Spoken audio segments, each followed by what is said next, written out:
The crisp autumn air of Ann Arbor, Michigan, carried with it the scent of changing leaves and the vibrant energy of a college town in 2002. It was a place teeming with youthful dreams and bright futures, a mosaic of ambition and hope. But for one family, that autumn would forever be stained by a chilling horror, a parent's worst nightmare come true. Imagine the gut-wrenching terror of receiving a phone call, not just late, but hours past when your child should have been safely home, a call confirming that your bright, promising daughter had simply vanished into the night.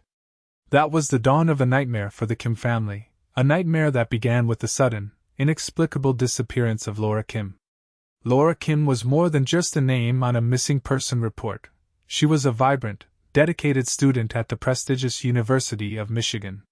Her intelligence sparkled, and her diligent work ethic was admired by professors and peers alike. She was on a trajectory toward a truly remarkable future, with academic aspirations that knew no bounds. Beyond her studies, Laura was an active and beloved member of her community.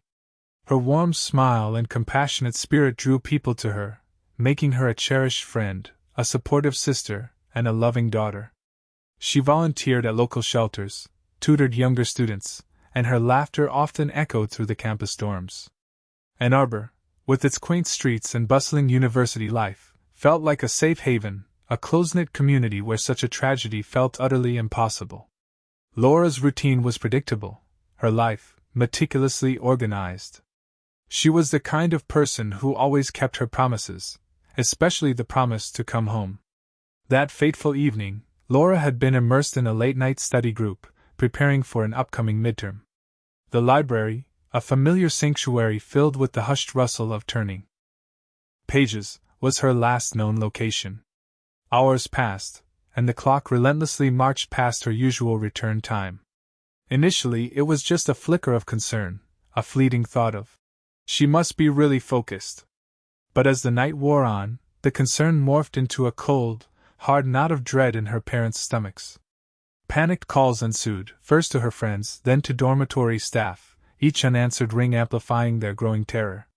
The initial realization that something was terribly wrong didn't arrive with a bang, but with a horrifying, creeping silence, the silence of her phone, the silence of her room, the silence of her absence. The immediate aftermath was a blur of frantic action. Laura's friends, alerted to her non-appearance, launched their own desperate search, combing campus paths and frequented study spots, their youthful optimism quickly replaced by stark fear. Meanwhile, her distraught family contacted the police, initiating the grim process of a missing person investigation.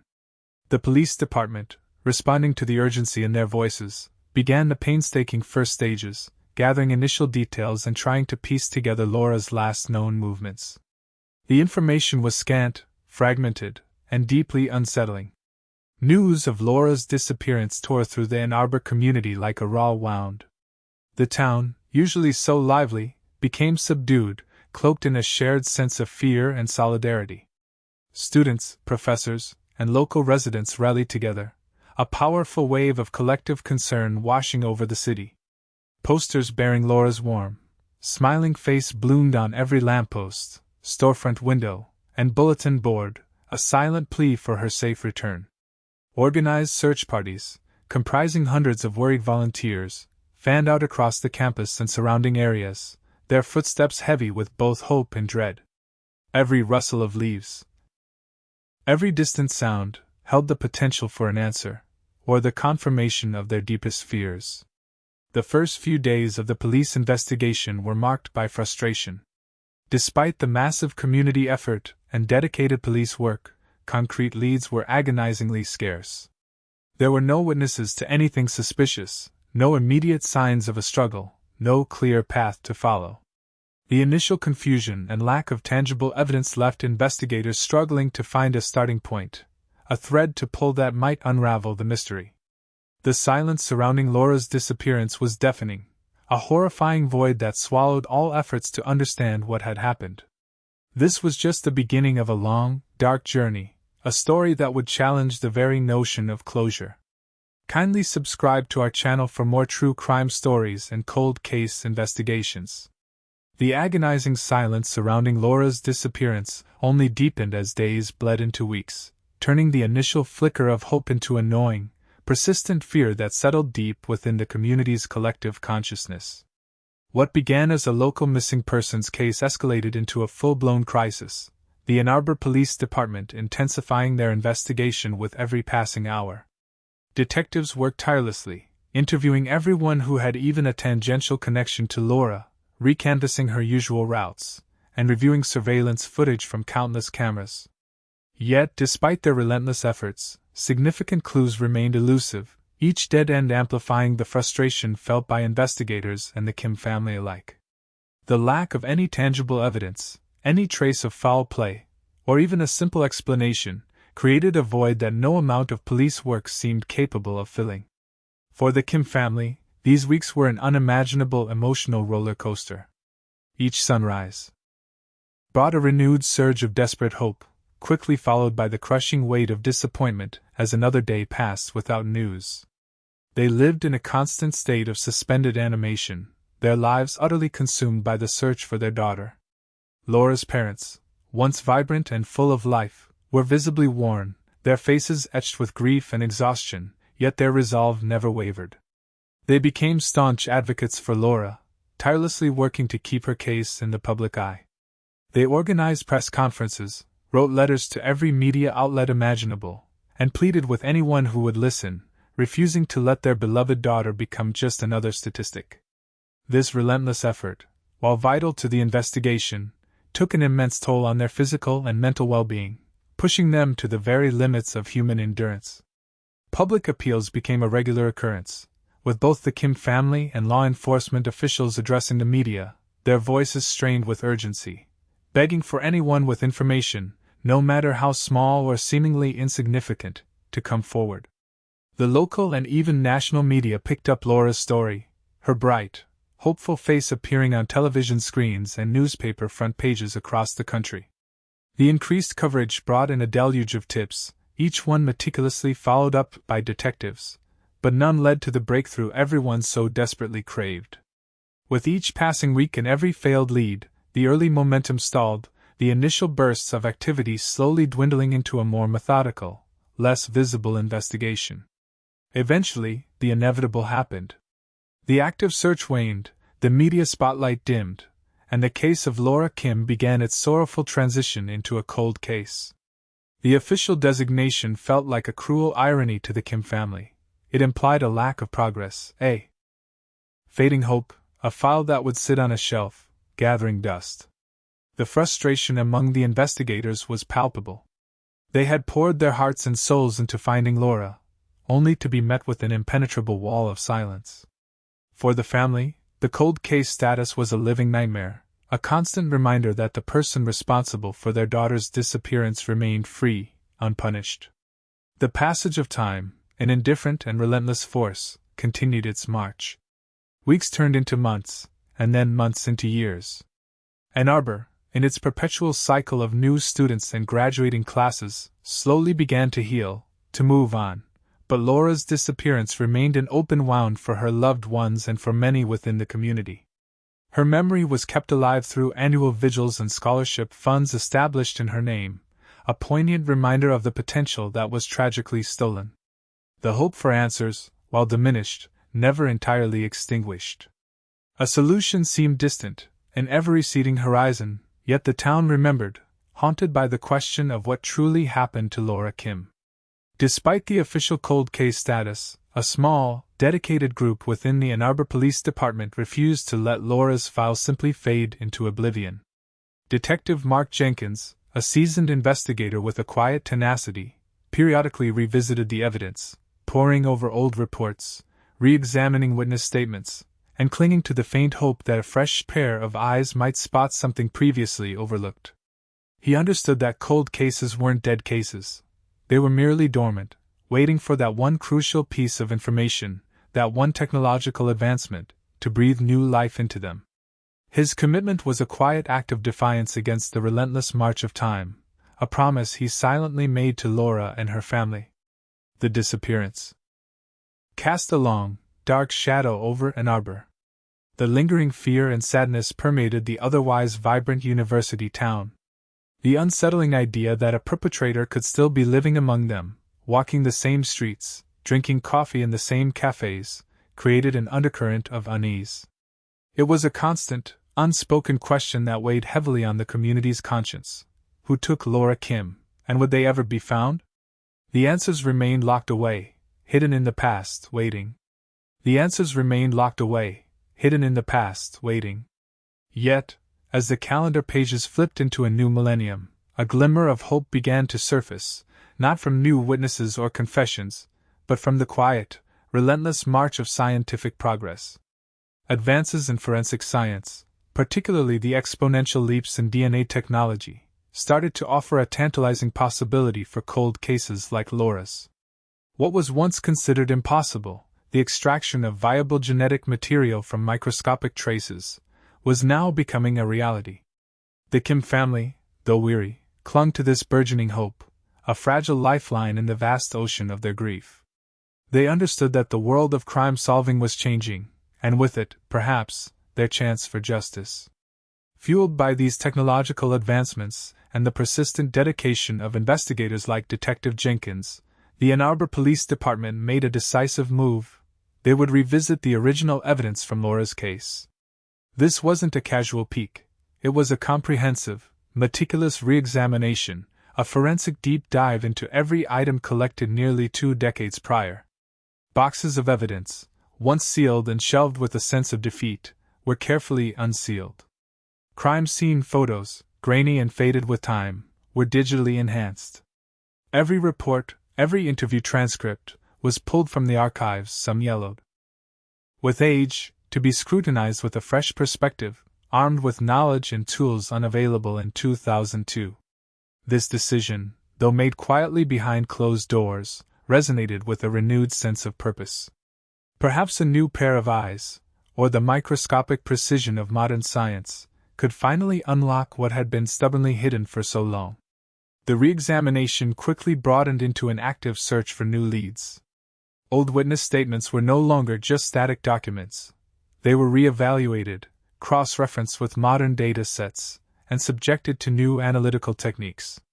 Investigators, some of whom were barely out of elementary school when Laura disappeared, looked for inconsistencies, overlooked details, or subtle nuances that might have been missed in the chaos of the initial investigation. They explored avenues of inquiry that hadn't even existed in the early 2000s, leveraging new databases and digital forensics.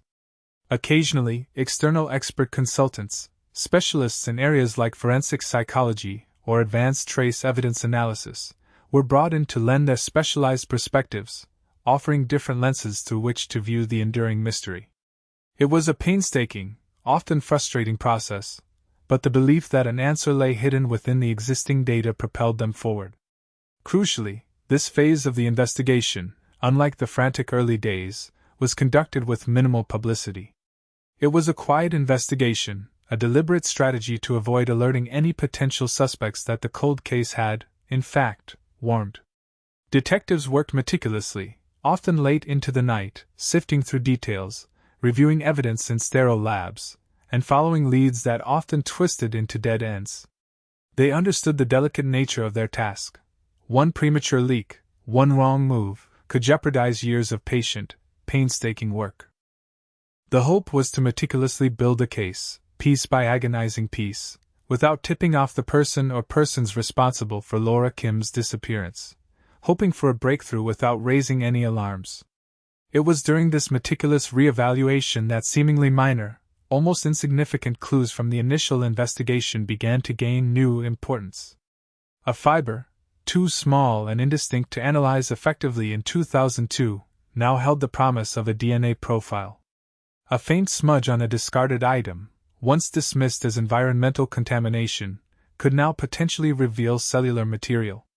A witness interview, initially deemed unhelpful, was reread with the benefit of hindsight and new contextual understanding, revealing a subtle detail that might now lead to a different interpretation. These were not grand, cinematic revelations, but rather quiet, scientific affirmations that the past, however distant, still held secrets that could be coaxed out with the right tools and the right persistence. The progress was a slow burn, challenging and time-consuming, demanding unwavering patience and an almost obsessive attention to detail. There were still countless hours spent on dead ends, moments of despair when the sheer volume of information threatened to overwhelm. But beneath the grind, there was a palpable sense of renewed purpose among the investigators. The scientific advancements provided a tangible belief that a solution might indeed be within reach, no longer a distant dream but an achievable goal. Every reanalyzed sample, every cross-referenced data point, chipped away at the wall of silence that had surrounded Laura's case for so long. This renewed push, though invigorated by technology, also carried a significant emotional toll on the investigators. Detective Jenkins, who had carried the burden of this case for years, felt the weight of expectation. The pressure to finally solve this lingering mystery, one that had deeply affected their community and haunted Laura's family for so long, was immense. They knew that success would not only bring justice to Laura but would also bring a measure of peace to countless hearts in Ann Arbor. The quiet determination in their eyes was a testament to their commitment, a silent promise to Laura Kim that they would not rest until her story was fully told. The quiet determination in their eyes was a testament to their commitment, a silent promise to Laura Kim that they would not rest until her story was fully told. That promise, so long held and so deeply felt, was finally on the precipice of fulfillment. The meticulous re-examination of evidence, a task spanning months, yielded its first true breakthrough. It wasn't a dramatic confession or a shouted revelation, but a quiet, almost imperceptible ping from a forensic lab, a signal affirming that nearly 2 decades of silence were about to be broken. A previously overlooked item, a small, innocuous piece of fabric found near the edge of where Laura's backpack had been discovered, had been subjected to the most advanced genetic sequencing available. What had once been deemed an unidentifiable fiber, a mere environmental contaminant, now held the key. New DNA evidence had finally come to light. The lab report confirmed the presence of a complete male DNA profile, distinct from Laura's and any known individuals associated with the case. This was it, the first concrete, undeniable step towards identifying an unknown individual connected to Laura's disappearance. It was no longer a ghost haunting the edges of memory, but a biological signature, a genetic blueprint of someone who was undeniably there. The excitement in the small, dedicated cold case unit was electric, yet it was tempered by the immense gravity of the discovery. This wasn't merely a piece of information, it was a path, finally illuminated, leading directly to a potential perpetrator. The weight of anticipation, mixed with a cautious optimism, filled the air in the small conference room as Detective Jenkins carefully reviewed the report, his gaze fixed on the alphanumeric sequence that promised so much. Armed with this critical DNA profile, investigators immediately began the painstaking process of developing a suspect profile. They collaborated with forensic psychologists, analyzing behavioral patterns associated with similar cases, cross-referencing the genetic data with existing criminal databases, and even exploring genealogical databases, a cutting-edge technique that had revolutionized cold case investigations. The goal was to build a composite, not just of a face, but of a life, a potential history and identity. The DNA offered a crucial anchor, allowing them to narrow down the search parameters significantly. They looked for individuals who might have had a connection to Ann Arbor in 2002, who had a criminal history, or whose familial DNA hinted at a match, meticulously comparing the unknown profile against millions of data points. As the suspect profile began to take shape, becoming more defined, police initiated discreet surveillance and undercover operations. This was a critical and delicate phase, demanding absolute secrecy and precision. Potential persons of interest, identified through the confluence of the DNA evidence and traditional investigative techniques, were placed under watch.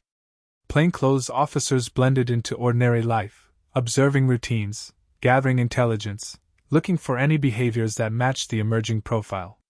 Every movement was meticulously documented, every interaction scrutinized.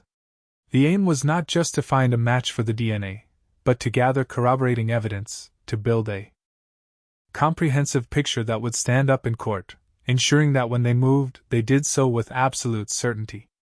The list of potential suspects, which had once been non-existent, or so vast as to be overwhelming, now began to shrink dramatically. The DNA profile acted as a powerful filter, eliminating unlikely individuals and highlighting those who fit the genetic and behavioral criteria. The painstaking work of cross-referencing, analysis, and discrete observation led them closer and closer to a singular individual. Each elimination, each verified detail, brought a surge of adrenaline, affirming that they were on the right track, that Laura's case was finally moving out of the shadows and towards the light of resolution. The immense pressure of not making a mistake, of not letting this opportunity slip away, weighed heavily on every member of the team. Investigators felt a growing excitement, a palpable sense of nearing the end of their long quest, but this was balanced by an even greater sense of caution. The immense pressure to proceed carefully, to avoid jeopardizing a case they had worked on for so long, was paramount. One misstep, one procedural error, could unravel everything overnight. Every decision was debated, every action meticulously planned. They understood that the stakes were incredibly high, not just for their professional reputation, but more importantly, for Laura's family, who had waited in agonizing limbo for nearly 2 decades. The emotional investment in this case ran deep, fueling their unwavering commitment to deliver justice. Throughout this intense, covert phase of the investigation, the Kim family remained unaware of the active progress. They continued their quiet mourning, their internal longing for answers persisting, a constant ache that had become an inseparable part of their lives. They had learned to live with the uncertainty, to carry their grief with a quiet dignity, never letting go of Laura's memory. Unbeknownst to them, in the hidden corridors of justice, the wheels were finally turning, slowly but surely, bringing them closer to the truth they had so desperately sought.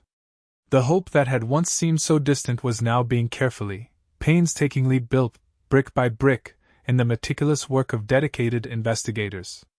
The painstaking work of dedicated investigators, quietly building hope brick by brick, came to its dramatic crescendo. The advanced DNA evidence, painstakingly extracted and analyzed, finally yielded a definitive match. Combined with the meticulous corroborative investigative work, the identity of the suspect was no longer a mystery. His name was Edward Hayes. The name itself offered no immediate recognition in connection to Laura Kim, which would soon add another layer to the community's shock. Hayes was not an acquaintance of Laura, nor was he a classmate or a professor. His existence seemed entirely separate from the vibrant young student whose life he had irrevocably altered. He was, to all appearances, just another face in the bustling Ann Arbor landscape of 2002. A detailed look into Edward Hayes's background began to unfold, revealing a life that was outwardly unremarkable, almost meticulously mundane. At the time of Laura's disappearance, he had been a long-term resident of Ann Arbor, working in a seemingly innocuous managerial role at a local distribution center on the outskirts of town. He owned a modest home, paid his taxes, and had no significant criminal record that would have flagged him on initial checks in 2002. He was a quiet man, known by neighbors as polite but reserved, someone who kept to himself. There were no obvious red flags, no whispers of violence or antisocial behavior. This very ordinariness would soon become the most unsettling aspect of his reveal. The monster next door, the wolf in sheep's clothing, had been living among them without suspicion for nearly 2 decades. His presence in Ann Arbor at the time of Laura's disappearance was confirmed through employment records and residential history, placing him squarely in the vicinity. The shock factor, when it inevitably hit, would be profound. Edward Hayes was not the shadowy figure everyone had imagined, a transient drifter or a stranger passing through. He was one of them, a seemingly ordinary man who had seamlessly blended into the Ann Arbor community. This revelation would send a chilling ripple through the town, forcing residents to question their perceptions of safety and trust. How could someone so seemingly normal commit such a heinous act? The insidious realization that evil can wear an everyday guise would be a bitter pill for many to swallow, adding a layer of psychological complexity to an already tragic case. With the suspect identified, the police meticulously worked to build an airtight case. This was not merely about the DNA match, it was about connecting every available dot. Detectives revisited Hayes's life in 2002 with a new lens, re-interviewing anyone who might have known him, meticulously scrutinizing his daily routine, and cross-referencing his movements with any overlooked details from Laura's last known hours. They looked for alibi inconsistencies, searched for any prior contacts with Laura that might have been dismissed as insignificant before his identification, and performed further forensic analysis on any items linked to Hayes that had been collected in the intervening years, seeking to corroborate the initial findings with overwhelming evidence. Every piece of information, no matter how small, was re-evaluated for its connection to Edward Hayes and Laura Kim. The strategic planning for the arrest was paramount. It required absolute precision to ensure not only the safety of the officers but also the preservation of any potential evidence that might still exist at Hayes's property or on his person. The element of surprise was crucial. They could not afford to alert him or give him any opportunity to destroy evidence or flee. The team spent days mapping out the approach, anticipating every possible contingency, rehearsing their movements. They had waited nearly 20 years for this moment, and they would not allow any mistakes to jeopardize the culmination of their tireless efforts. The anticipation within the cold case unit was almost unbearable, a culmination of 2 decades of simmering hope and relentless work finally coming to a head. Then came the moment of arrest. In the early hours of a brisk autumn morning, mirroring the season of Laura's disappearance, a convoy of unmarked police vehicles converged quietly on Edward Hayes's unassuming suburban home. The swift, decisive action left him no time to react. He was apprehended without incident, startled and seemingly bewildered to find armed officers at his door, ending his almost 2-decade run of freedom. The handcuffs clicked shut, a sound that resonated with the weight of years of unanswered prayers and silent suffering. It was a dramatic, pivotal turning point, not merely for the investigation, but for a family and a community that had lived under the shadow of uncertainty for far too long. The circle had finally begun to close. As whispers of an arrest began to spread through Ann Arbor, a subtle tremor ran through the community. Initially, it was disbelief. Could it truly be possible after all these years? Then, as the details slowly started to emerge, a profound mixture of emotions began to surface. There was a rekindling of a long-dormant hope, a fragile sense that perhaps, finally, justice was within reach for Laura Kim. But underneath it all, there was also a chilling sense of unease, a realization that the specter of fear that had plagued their town for so long might finally be given a name, a face, a name and face that had walked among them, unnoticed, for far too long. The quiet anticipation was palpable, waiting for the official announcement that would finally break 20 years of silence.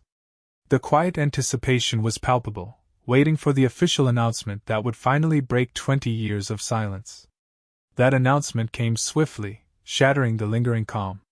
The police department convened a press conference, the room packed with local and national media, their cameras flashing like 1,000 hungry eyes.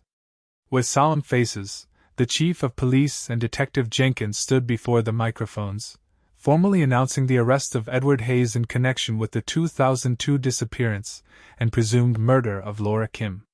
The words echoed through the airwaves, immediately sending shockwaves not just through Ann Arbor, but across the nation. A long cold case, a haunting local mystery, was finally being cracked open, and the world was watching. The community's reaction to the suspect's identity was an overwhelming torrent of disbelief, betrayal, and a fresh wave of collective grief. Edward Hayes, the unassuming man who had worked at the distribution center, lived anonymously in a quiet neighborhood, was now branded as Laura's alleged killer. Neighbors spoke of him as the quiet guy, never caused any trouble, or kept to himself. The dissonance between the image of the ordinary neighbor and the monstrous act he was accused of committing was almost impossible to reconcile. It forced a chilling reevaluation of assumptions, a painful realization that evil didn't always announce itself with dark clothing and menacing stares. Sometimes it wore a bland, forgettable face. The sense of a violated trust permeated the town, as if their collective safety had been a fragile illusion all along. For the Kim family, the news was a maelstrom of emotions. When Detective Jenkins personally delivered the update, it was met with a raw, visceral mix of relief and renewed anguish. Relief, because after nearly 2 decades of agonizing uncertainty, there was finally a tangible answer, a name, a person to hold accountable. But with it came a fresh wave of anger, a burning fury that someone had stolen their daughter's future, combined with the reopening of wounds that time had only partially healed. Laura's mother wept, not just tears of sorrow, but tears of hope that justice was finally within sight. Her father, a man who had carried his grief with stoicism, allowed a tremor of emotion to cross his face. This was the first, monumental step towards justice, a journey they had yearned for with every fiber of their being. The case, once a local tragedy, now exploded into a national media frenzy. News vans once again descended upon Ann Arbor, reporters live-streamed from outside the courthouse, and cable news channels ran segments discussing the implications of DNA advancements in solving cold cases. Public discourse erupted across social media and living rooms, debating not only the specifics of Laura's case but also the broader themes of justice delayed, the enduring impact of unresolved crimes, and the incredible persistence of law enforcement. Everyone had an opinion, a theory, a memory of where they were when Laura disappeared. The quiet town of Ann Arbor was once again thrust into the harsh glare of the spotlight. Upon his arrest, Edward Hayes maintained an unnerving composure. His initial interactions with law enforcement were marked by flat denials and a frustrating lack of cooperation. He claimed no knowledge of Laura Kim, no connection to her disappearance, and offered no alibi that could be independently verified. His silence, or rather his calculated responses, presented a new challenge for investigators. While the DNA evidence was compelling, the absence of a confession or even a coherent story from Hayes meant that the prosecution would need to build an unassailable case solely on forensic evidence and circumstantial details, meticulously gathered over years. The motive, the specific events of that night, remained shrouded in his unyielding stoicism. With the arrest made and preliminary questioning completed, the legal process began its inexorable march forward. Formal charges for murder and kidnapping were swiftly filed against Edward Hayes. He was then brought before a judge for his arraignment, a stark, formal proceeding where he officially entered a plea of not guilty. The courtroom was packed, the air thick with tension and anticipation. This public declaration marked the official beginning of a long, arduous road to trial. It was a journey that would demand every ounce of perseverance from the prosecution, testing the strength of their evidence against the fundamental right of the accused to a rigorous defense. Despite the monumental achievement of the arrest, many questions still lingered, hanging heavy in the air. While they now had a suspect, the precise sequence of events on that cold November night in 2002 remained largely unknown. What was the motive? Was it a random act, or was there some hidden connection that had been missed? How did Laura, a careful and vigilant student, become Edward Hayes's victim? The arrest provided a crucial clue, but the how and why were still elusive, tantalizingly out of reach, waiting to be painstakingly uncovered as the legal battle ahead unfolded. The community watched, holding its breath, as the wheels of justice slowly, deliberately, began to turn. The community watched, holding its breath, as the wheels of justice slowly, deliberately, began to turn. The legal battle that followed Edward Hayes's arrest was as complex and emotionally charged as the 2 decades of silence that preceded it.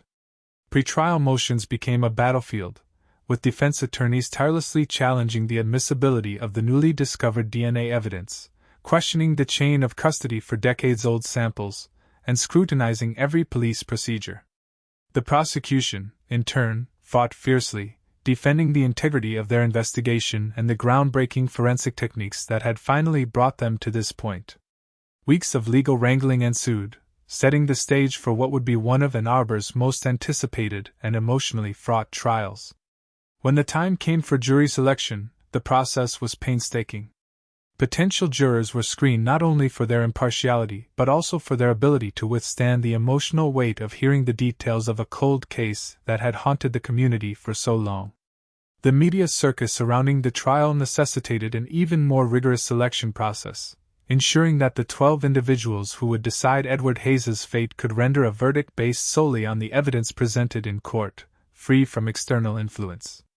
Finally, with the jury impaneled, the courtroom fell into a tense, expectant hush as the judge called for opening statements. The prosecution began their case with a powerful, emotionally resonant narrative, painting a vivid picture of Laura Kim, the brilliant, ambitious student whose life was cruelly cut short. They meticulously laid out their evidence, piece by painstaking piece, beginning with the indisputable cornerstone of their argument, the DNA profile linking Edward Hayes directly to the crime scene. Expert forensic witnesses testified, explaining the intricate science behind DNA extraction from decades-old samples, demonstrating how the genetic material found on the overlooked fabric unequivocally matched Hayes. They presented detailed timelines, cell tower data, and any circumstantial evidence gathered from Hayes's past to subtly suggest opportunity and motive, building a strong, cohesive argument that connected him to Laura's disappearance through science and inference. The defense, on the other hand, adopted a strategy of doubt and alternative theories. They attacked the prosecution's evidence, suggesting the DNA could have been transferred accidentally, pointing to the passage of time as a factor that could compromise evidence, and arguing that the initial investigation was flawed, potentially missing other suspects. They attempted to discredit expert witnesses, highlighting the limitations of retrospective analysis and presenting scenarios where Hayes's DNA might have been innocently present.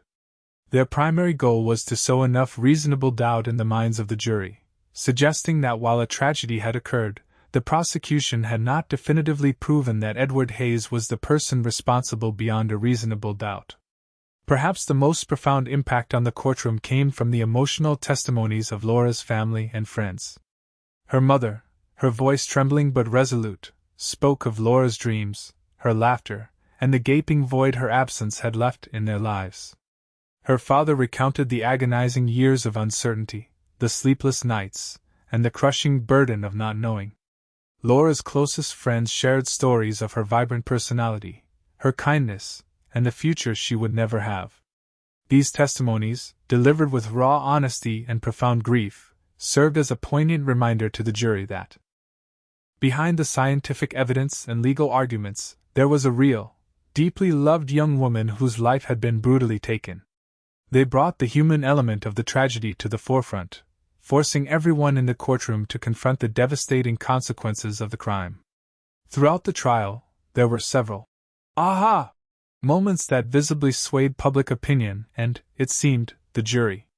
One particularly powerful revelation came when a cold case investigator presented a digitally enhanced image from an obscure surveillance camera footage from 2002, showing a vehicle similar to Hayes's, though not definitively his, driving in the vicinity of the study group at an unusual hour. While not conclusive on its own, combined with the DNA, it created a compelling narrative. Another pivotal moment was when a forensic expert meticulously debunked the defense's accidental transfer theory, providing a detailed explanation of the robust protocols used, making it incredibly difficult for the DNA to have been innocently deposited. These moments, often backed by irrefutable science or painstaking detective work, slowly chipped away at the defense's arguments, strengthening the prosecution's case. After weeks of testimony, cross-examinations, and legal summations, the case was finally handed over to the jury. The community braced itself for the next tense period. Days turned into an agonizing wait as the jury deliberated, weighing the evidence and arguments presented. Every news update from the courthouse was eagerly consumed, every rumor debated.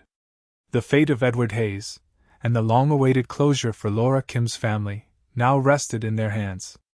The collective breath of Ann Arbor seemed to be held in unison, hoping for a definitive answer after nearly 2 decades of agonizing questions. Finally, after 4 long days, the word came: a verdict had been reached. The courtroom was packed to capacity, overflowing into the halls, as people strained to hear. Laura's family sat together, their faces a mask of weary hope and profound anxiety. Edward Hayes stood impassively, his face revealing nothing. The judge's clerk read the verdict. "We the jury find the defendant, Edward Hayes, guilty on all counts." A collective, audible gasp rippled through the courtroom, followed by the quiet sobs of Laura's mother and a profound sense of release. Outside, a spontaneous cheer erupted from the crowd that had gathered, a testament to the community's shared relief. The verdict, delivered with gravity, marked the end of one chapter and the beginning of another, the long-awaited dawn of justice for Laura Kim. The verdict, delivered with gravity, marked the end of one chapter and the beginning of another, the long-awaited dawn of justice for Laura Kim. The final legal proceedings quickly moved to sentencing. Edward Hayes was convicted of first-degree murder and kidnapping, crimes that, given the egregious nature and the suffering inflicted over 2 decades, carried the harshest penalties available under Michigan law. The judge, in delivering the sentence, spoke of the irreparable harm done, the life extinguished, and the years of torment inflicted upon a family. He handed down a sentence of life imprisonment without the possibility of parole, ensuring that Edward Hayes would spend the remainder of his days behind bars, stripped of the freedom he had so cruelly denied Laura. The formal legal closure had arrived, a definitive answer to the question that had hung heavy over Ann Arbor for 20 years. For the Kim family, this resolution brought a profound, complex mix of emotions. There was an undeniable, overwhelming sense of relief, a weight lifted that they hadn't realized they were still carrying. The ghost of uncertainty, the torment of not knowing, finally began to recede. Justice, though delayed, had not been denied. Laura's parents, once stoic figures hardened by grief, could now openly mourn, their tears flowing not just for loss, but also for vindication. They reflected on the long wait, the relentless pursuit by Detective Jenkins and his team, and the unwavering support of their community. "We never gave up hope," Laura's mother would later say in a quiet interview, her voice still fragile but imbued with new strength. "We couldn't. Laura deserved to have her story told, her truth revealed." This sentencing provided a semblance of peace, not a return to how things were, but a pathway to healing, knowing that their daughter's memory had been honored and her perpetrator held accountable. Ann Arbor, too, began its own process of healing. The collective sigh of relief that swept through the community was palpable. The arrest and conviction of Edward Hayes brought a renewed sense of security, the removal of a lurking shadow that had darkened their collective consciousness. There was a quiet reclaiming of their vibrant town, a belief that justice, even after such a long absence, was attainable. Vigils that had once been filled with desperate pleas for answers now became memorials, places to remember Laura with love and to acknowledge the perseverance that ultimately led to this day. The community coalesced around the idea that enduring dedication, both from law enforcement and its citizens, could indeed conquer even the most stubborn of mysteries. Laura Kim's case stands as a powerful testament to the enduring importance of revisiting cold cases and the unwavering dedication of law enforcement. It highlights how the relentless pursuit of facts, combined with the ever-evolving power of scientific advancements, can peel back layers of time and bring truth to light. Cases that once seemed unsolvable, buried under decades of silence, are now being cracked open by DNA technology and forensic genealogy, offering hope to countless families still waiting for answers. Detective Jenkins, who had carried the torch for so long, became a symbol of this persistence, a reminder that some investigators never truly give up, driven by a deep sense of duty and empathy for the victims and their families. Laura Kim's life was tragically cut short, but her spirit, her dreams, and the unwavering love of her family left an indelible mark. Her story is a poignant reminder of the preciousness of life, the devastating impact of violence, and the enduring resilience of hope. Her memory now lives on, not just as a victim, but as a catalyst for justice, a symbol of what can be achieved when a community and dedicated individuals refuse to let evil win. Even in the face of despair, the pursuit of truth can ultimately prevail, offering a measure of closure and ensuring that no life, no matter how long ago it was taken, is ever forgotten. If you found this story compelling, please like this video, share your thoughts in the comments below, and consider subscribing for more in-depth true crime stories. Don't forget to hit the notification bell so you don't miss our next video where we explore a chilling tale of deception and betrayal that rocked a quiet suburban neighborhood.